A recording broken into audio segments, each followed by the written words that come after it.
Hey Gary, this is Phil down at Fort Myers. I wanted to send this recording to you because it's pretty detailed information, and I knew you were busy today and needed some time to kind of digest this information. On the email, you see there's two attachments. One's called a snapshot, and the other one's called a pinpoint. But I wanted to talk about the two of them because of our whether your phone or my phone had a little trouble kind of connecting. But take a look at both of them, print them both out so you can kind of go through this. Let's look at the pinpoint analysis, which actually takes a little bit explaining, but I know it's a piece of cake once you know how to look at it. What this looks at is in the previous couple of months, houses that are in this general location, in the size from like a 1,200 square feet up to 1,600 square feet, in the general vicinity, in the same age, excluding what we can know is for Chinese drywall and those properties that were unreasonably low price because they had significant problems. And so from that, we had about 50 properties here. If you take a look at the pinpoint, it shows there's 50 properties. And like I say, the beginning of them, if you look at the top row of 2804 39th Street Southwest, it's a 3-bedroom, 2-bath, 1,497 square feet on a quarter of an acre, built in 2006, and it sold on March 13th. Now, the inner column is very important that we know that that $31 is actually the dollar per square foot for that property. So you take the sales price, divide that into the living area, and that gives you a dollar per square foot. And that's going to be the basic premise of how we'll analyze using this pinpoint analysis, which I know you're going to like. I'm not saying it's the best tool, but it sure does go a long ways to let you look at a lot of data and make a great choice on it. And it is accurate, typically it's within 3 or 4% of price actually sold for. And then you see there's other columns there like the 69,000, the 59,000, and the 46,407. That end number on that one is 78.66%. That's the listing price, the selling price ratio. That means that when the property when it was priced at $59,000, that was the price it went under pending contract. It was promoted at $59,000. Well, actually, originally it was promoted at $69,000, and then they reduced the price to $59,000, and then it actually sold for $46,407. That means at the price of $59,000, someone thought at least a good enough value to actually put an offer and close on it. And that 78.66%, that's the listing price to selling price ratio. And that allows you to see a kind of a bird's eye view of the market of what type of competition there are for properties. Interesting point is that if we see all the properties are, for example, like 80%, 75%, 90%, that there's some significant discounts being received by buyers, which means that there's less competition for them, or that you can see that makes a lot of sense. We may see a lot of 95, 96, 100, 105, 110%. That means that either one of two conditions exist. One is that there's a voracious appetite, like the Wild Wild West for properties down in Lehigh Acres. And it's either that there's a lot of people competing for these properties, or the listing agent actually underpriced them. So my question to you is, which one do you think is true?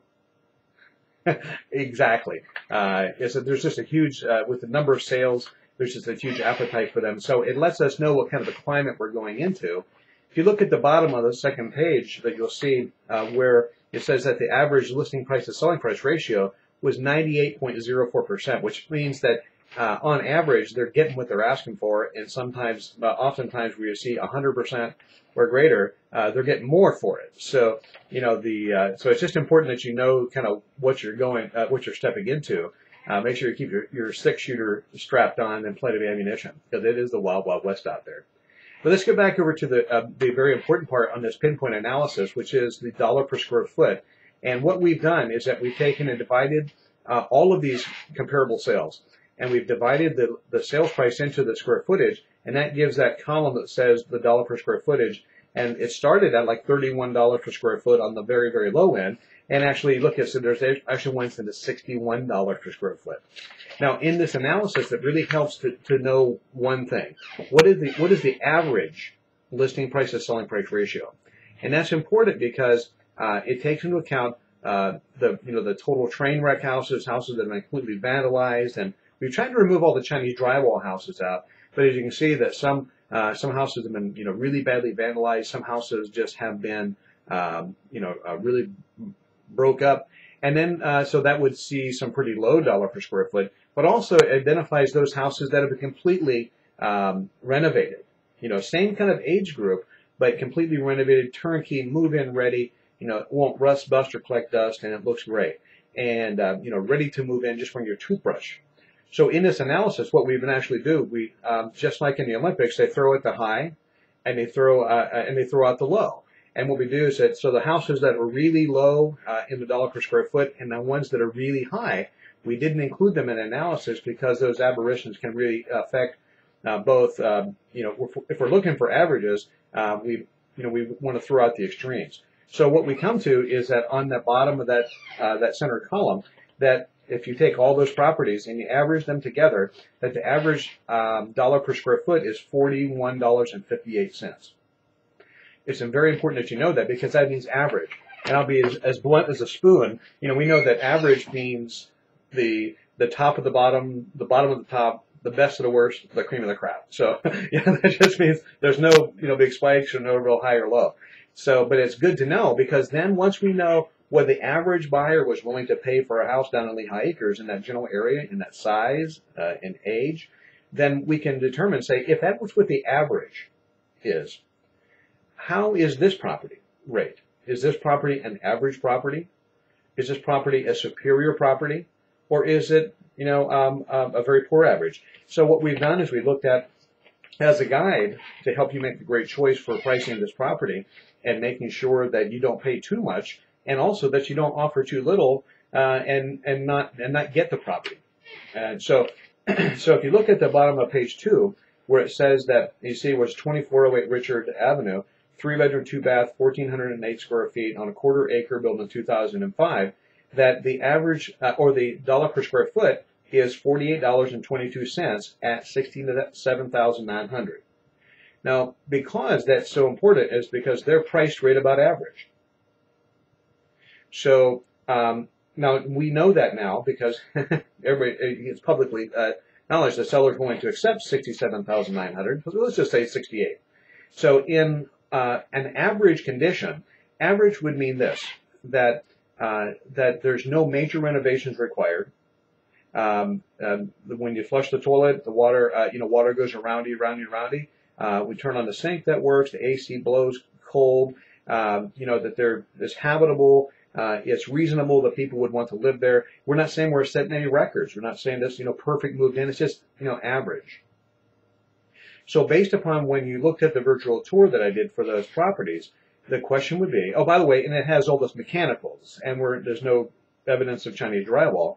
So, so that would, you'd be able to say, well, based upon what you saw from the virtual tour, is this house average, or is it below average, or poor? Or even if the house is better than average, or superior. Now, just to kind of put some meat on the bones here, superior for that house would mean that brand new carpet or tile, house has been painted, just no imperfections. The yard is freshly landscaped. It looks great. It's turnkey, ready to go, ready to show. Average would mean that there's normal wear and tear, and there's been maintenance done to the property that we can tell, and it's functional. That's what we consider average. Below average would mean that maintenance hasn't been done, but it's still kind of functional. Maybe that there's major cosmetic changes that had to be done to it. For example, the flooring. Let's say that there's never been a RC filter ever put into it, and it's just getting cold because the windows are broken out. So the below average would be that big renovations must be done. It could also mean that compared to the other properties, does it have an air conditioner? Does it have a well, water treatment system? Are all the doors opening and shutting properly? So then poor would be that there's no mechanicals, there's no water, no air conditioning, electrical may have troubles. So you can see somewhere in there we would say that if a person is willing to live there and it was habitable, then would you agree that it's at least average? And that's a great question because, but based upon when I was in the property, I mean, I wasn't super impressed by it. I didn't, fall in love with the property. Also, didn't find it anything that was that I wouldn't be willing to put one of my tenants in. So I would think based upon the virtual tour that you got and the time that I spent there, that this would definitely be considered an average property. I would think that even because it's a great location, this could be just sketching up just a little bit above average, because of a great location. And so, that being said, that if you look on the bottom of that property, it says that the average is $68,394. If it was a little bit above, it would be somewhere between 68 and 78. And what we've done, if it was in a better than average, we'd say we'd add about 15% of value to it. So that would place it up in the 70s. And at Superior, they could expect to get, if they got Superior, they would pay about $85,000 for that if it was ready to go, ready to show. Also, if a tenant or if an owner was offering some kind of seller financing, that would be possible too. So, looking at the property, would you agree that an average purchase price of $68,000 is, pretty reasonable? I would. So based on what we see down here. So take a look at this. This is good for you because this allows you to kind of to get boots on the ground information and be able to make great choices based on what other buyers like you have been able to close on properties. We don't include the actives and the pendings because, if they're still active, that just means that buyers haven't, all the active ones that are for sale right now, all the buyers at this point have voted by buying these that the ones that were active were not actually good enough values to actually buy them. Otherwise, they would be on this list, which is sold. Now, take a look at the other paper, which is called a snapshot. It's a trademark form that we've done here at RE/MAX Affinity, and it is a great tool for you to get a snapshot of a scenario for income-producing property. It's one of the best tools that you've got. I know I gave you one of these as a spreadsheet for you to start playing mad scientist with. So let's actually use it. So we take a look at the property. We know that the property is being rented on Richard for $800 per month. So and this is all based upon a cash purchase. I know you're going to finance it, but this allows you to look at it as if it was a cash purchase. And at a 3-bedroom, 2-bath house, they're renting it out for $800 a month. And what we do, that's $9,600 per year. Oh, these are all annual figures. So we would also put a little factor in there. It's called a vacancy and collection rate of, say, 5%. The fact that it is already occupied, typically we put a 10% vacancy rate, which is basically 1 month. But since it's already occupied, we'll just give it a 5%. And then so the total projected income is $91.20. Then we look at what expenses you could expect to have. And you see insurance, pest control, lawn care, property taxes, repairs. And what that is, repairs is basically it's the money that you'd set aside in order to do repairs on a property. Those aren't expended dollars if they're not needed. So, but we always like to, create a realistic scenario where in this case, setting aside, like, say, $900 a year, for repairs that may occur. I mean, it could be less, could be more, but based upon this, you would be able to see 10% is pretty much an industry standard. And then the other one is the professional management, if needed. And that's very important because that can be up to 10% of your gross receipts. So how that works is, remember I said that we have a couple of options for you, which is that allows you to get the kind of best of both worlds, where you can maintain some hands-on the property. Mira said that some property management companies, they will find a tenant for you, a suitable tenant, and then on a monthly basis they would collect the rent. They would babysit the people, et cetera, take all the calls for any kind of maintenance, and then also that they would also take a corresponding reach into your pocket every month. So here at RE/MAX Affinity, what we talked about, and I mentioned this before, is we created a hybrid program which allows you to keep a little hands-on. And what we do for you is we find a suitable tenant for you that we screen for you. Also, you get the final word on the acceptance, but we give you a recommendation on the tenant, and then from then on, actually the tenant would pay you directly. we would not reach into your pocket and take out a 10, 12% of the gross fees. We let you enjoy that. But in the way that becomes a hybrid is that we have a great tool that our other property managers like you would have, and that's access to local people who we know and trust that would do maintenance work and repair work for you, and it allows you to keep a real good control on your unexpected expenses. Just very important that kind of sinks in, so that you can actually, especially as a new property owner, you can actually, we find a tenant for you, but we let you keep all of that monthly residual income for yourself. Because that's the reason why you get involved in this, is just to make a great income, correct? Right. So if you're like me, we like to be able to make a proposition where we become your real estate investors for life, which is, and if every time we dig into your pocket and take down your bottom line, well, we just like to see it be a win-win for y'all. So take a look, see at these two papers. It's very important that that especially if we go back into this pinpoint analysis, that you get that, because take a few minutes. If you have any questions about it, just give me a call at 246-9761, and I'll be glad to walk through that with you. Because it is a lot of data, a lot of figures on it, but and a guy like you can figure this out pretty simply. And it just allows you to take years of experience and know-how and be able to distill it down into a form that you can make a great decision on. And but I always say like this, is that Andrew Jackson, President of the United States, said one time, take time to deliberate, but for when the time for action comes, step in.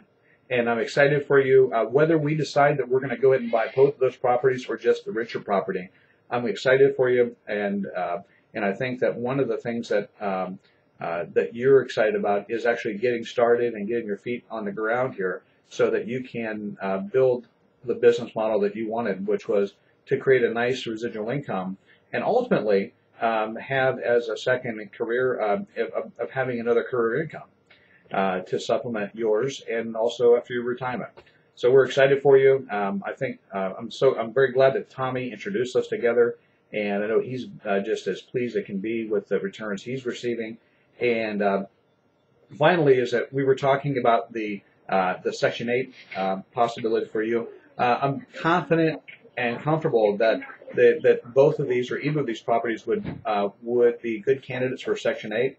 And so in doing that, you open yourself up to a larger pool of potential tenants that have been pre-screened by the state of Florida, and that they are kind of preconditioned to be Boy Scouts.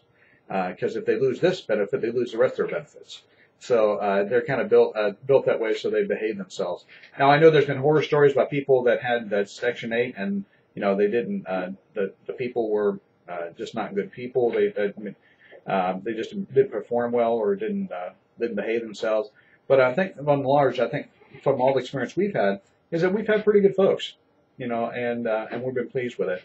And so, well, that's it. This has been a kind of an extra long video, but I wanted you to kind of grasp the idea of this pinpoint analysis that I gave to you, and also that financial snapshot. See, you can here's what you can do. And what you can do is you can actually take that spreadsheet that I gave to you, the snapshot, not to be confused with the pinpoint, but the snapshot can allow you to plug what-if scenarios in and to see what kind of return that you can expect. And as I said before, with the snapshot, it allows you to convert down to what's called a cap rate, which is an industry standard number. And if you look anywhere on a cap rate of anywhere on a single family home, 5 to 8% is hitting a home run, and they're doing really well. There's some other calculation that we can do to further define once we know what your loan program is going to do, and that would be the cash flow after on the property before taxes. And but at any rate, let's go and let's get one under contract, and let's see if we can go and get you closed up here before May gets here. And if you have any questions, give me a call, 239-246-9761, and we'll talk to you later. Bye.